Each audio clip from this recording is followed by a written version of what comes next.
Magandang gabi, mga kadilim. Ako nga pala si Mac. Maligayang pagdating sa madilim na sulat. Kung mayroon kang kwentong hanggang ngayon ay hindi mo pa rin maipaliwanag, maaari mo itong ipadala sa ating email. Malay mo, ang kwento mo na ang susunod nating basahin.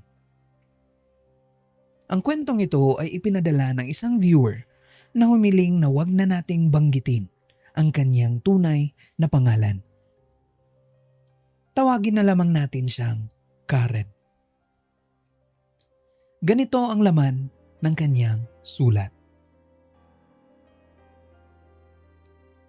Magandang gabi po, Sir Mac. Isa po akong virtual assistant. 3 taon na akong work from home. Graveyard shift po ako. 9:00 ng gabi ang pasok, 6:00 ng umaga ang uwian. Dahil mas malapit sa internet provider at mas tahimik ang lugar, nagpasya akong umupa ng maliit na bahay sa isang subdivision sa labas ng syudad.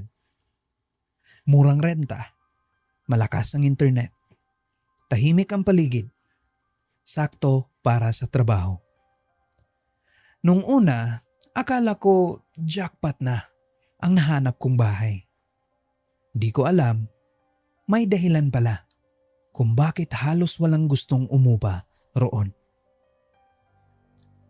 Unang gabi ko pa lang sa bahay, napansin kong sobrang tahimik. Hindi tulad ng dati kong inuupahan. Walang tahol ng aso, walang batang naglalaro, walang dumadaang sasakyan. Parang humihinto ang mundo pagsapit ng 12:00 ng gabi. Inisip kong baka tahimik lang talaga ang subdivision. Hindi ko na iyon pinansin. May routine ako tuwing gabi. 8:00, magtitimpla ng kape. Magbubukas ng laptop, magche-check ng emails. Pagkatapos, sasali sa daily meeting. Pagkatapos ng meeting, diretsyo na sa trabaho hanggang madaling araw. Paulit-ulit lang. Pare-pareho ang bawat gabi. Hanggang sa napansin kong may isang bagay na kakaiba. Tuwing 2:00 ng madaling araw, eksaktong 2:00, may maririnig akong yabag. Hindi sa labas, kundi sa kisame. Mabagal. Isang hakbang, hinto. 2 hakbang, hinto. Parang may naglalakad. Inisip kong baka pusa lang o baka may daga sa bubong. Hindi ko na lang pinapansin. Lumipas ang ilang gabi, pareho pa rin. Eksaktong 2:00, may naglalakad sa itaas. Pero isang gabi, habang kausap ko ang client ko sa Zoom, bigla siyang tumigil sa pagsasalita. Tapos sinabi niya, "Karen, may kasama ka ba dyan?"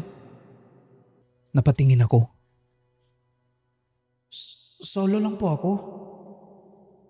Tahimik siya ng ilang segundo. Pagkatapos ay ngumiti. "Baka narinig ko lang ang TV ng kapitbahay." Pero alam kong walang TV. Dahil wala nga akong TV. At wala ring naririnig na ingay sa buong subdivision. Kinabukasan, tinanong ko ang landlady. "Sino po ang nakatira sa second floor?" Napatingin lang siya sa akin. "Second floor?" "Opo. May naririnig po kasi akong naglalakad." Biglang kumunot ang noo niya. "Anak, wala pong second floor ang bahay na inuupahan mo." Parang tumigil ang oras.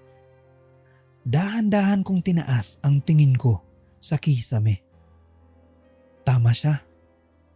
Bungalow ang bahay. Walang hagdan, walang ikalawang palapag, At wala ring attic. Kung ganon, saan nanggagaling ang mga yabag? Hindi ako nakatulog pagkatapos nun. Pero kailangan ko magtrabaho. Hindi pwedeng umabsent. Kaya kinagabihan, pumasok ulit ako. Eksaktong 2:00, narinig ko na naman. Yabag, yabag, yabag. Mas mabagal, mas mabigat, at parang mas malapit. Sinubukan kong i-record gamit ang cellphone ko. Naririnig sa recording ang mga yabag, kaya ipinadala ko iyon sa kapatid ko. Pagkalipas ng ilang minuto, tinawagan niya ako. Karen, bakit parang may batang tumatawa sa recording? Hindi ako nakasagot. Paulit-ulit kong pinakinggan ang audio. Yabag lang ang naririnig ko. Walang tawa. Hanggang ngayon, hindi ko alam kung bakit may narinig siyang iba. Makalipas ang 1 linggo, habang gumagawa ako ng report, biglang nawalan ng internet. Normal lang naman iyon. Pero napansin kong hindi rin gumagana ang data ko. Parang walang signal ang buong bahay. Maya-maya, may kumakatok. 3 beses. Binuksan ko ang pinto. Walang tao. Pagbaba ko ng tingin, may putik na bakas ng maliliit na paa. Papasok, hindi palabas. Parang may batang pumasok sa bahay. Pero walang bakas na lumabas. Hindi na ako mapakali.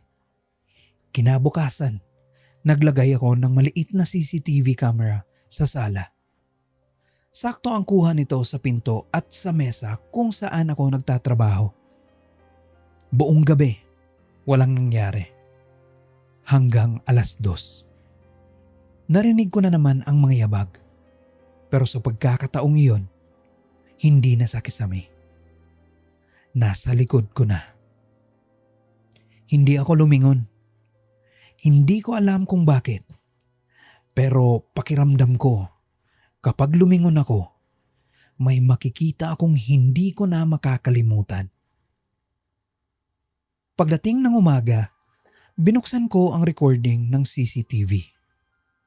Sa unang tingin, normal lang. Ako lang, nakatutok sa laptop. Pero pagdating ng 2:00, unti-unting bumukas ang pintuan. Walang humawak sa doorknob. Kusang bumukas. Pagkatapos, may aninong dumaan sa likod ko. Hindi malinaw ang muka, pero halatang may tao. Huminto ito sa likod ng upuan ko at nanatili ng halos 10 minuto.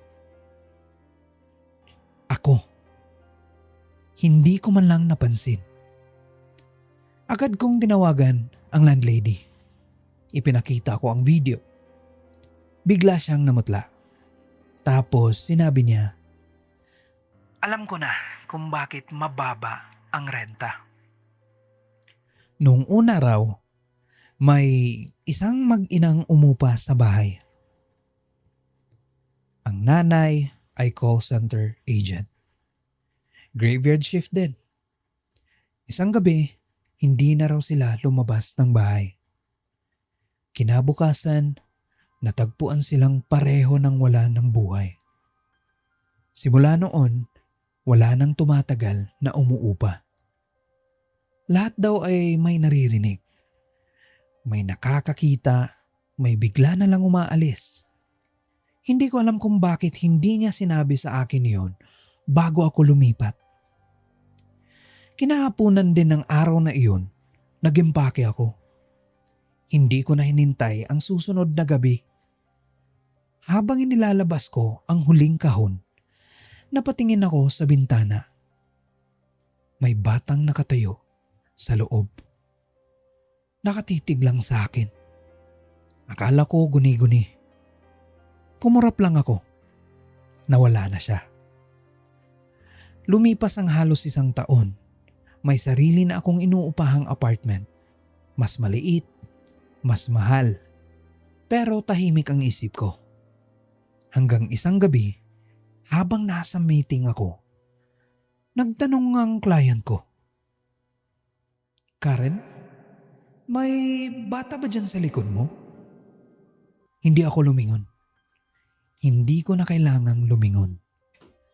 Dahil alam kong may ilang bagay na kapag nakasunod na sa iyo, hindi na kailanman naiiwan sa dati nilang bahay.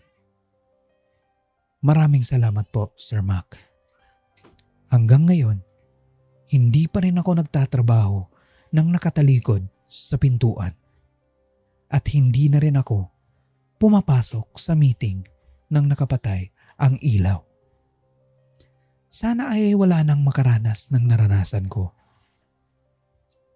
Kung ikaw ay nasa lugar ni Karen, itutuloy mo pa rin ba ang pagtira sa bahay na iyon? O aalis ka na kahit kinabukasan pa lang ang sweldo? Ako si Mac. Maraming salamat sa inyong pakikinig. At tandaan, di lahat ng bahay na tahimik ay walang nakatira. Magandang gabi, mga kadilim.